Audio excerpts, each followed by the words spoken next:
Joining us now is travel industry expert and former flight attendant Bobby Laurie. Bobby, great to see you today. Hey there.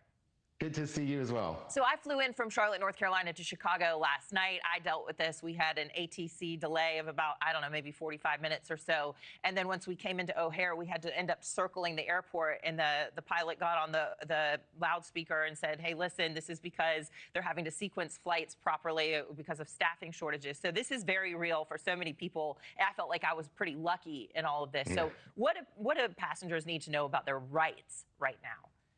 You know, that's a really interesting question because, you know, when you suffer a delay or a cancellation due to something within the airline's control, that's when you usually get a hotel voucher or a meal voucher if you're delayed or stuck at the airport. But right now, because these cancellations and delays are outside of the airline's control, unfortunately, the airline doesn't have to compensate you in any way for that delay or cancellation because they didn't have a say in having to cancel these flights or delayed. It's all because of the air traffic controller staffing shortage and the long delays at the airport. So right now, the only real right you have is if your flight does get canceled, you do have the right to get a full refund and then take your money to another airline that is still operating a flight to your destination or to book a rental car or maybe a train.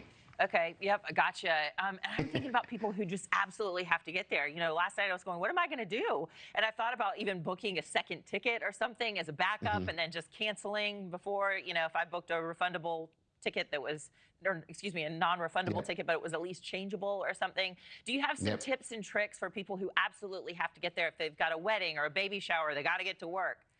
Yeah, absolutely. You know, that idea that you have is a really good one, actually, because most flights, you know, if you book it, you can cancel it within 24 hours, book a fully refundable, you'll get your money back. But one thing you can also try to do is book yourself on the first flight of the day out of the airport that you're departing from. That's called an originator. And the airlines are really strict about trying to get those originators away from the gate on time, because if they go late, it causes a domino effect for that airplane for the rest of the day. So generally speaking, that first flight of the day does not get canceled and it does push away from the gate on time. I would also say have a backup airline. If you're not going to book another ticket like you were contemplating, have another flight in mind so that this way, if yours does cancel, you know exactly who to contact or where to look to go buy that ticket to get you to your destination. Because time is of the essence, because everybody else on that flight's going to be trying to do the exact same thing that day. And if you are traveling, please, you know, give a sweet smile or something to the TSA agents as well as you're going through, because they've been through a lot. In fact, Nick Daniels, who's president of the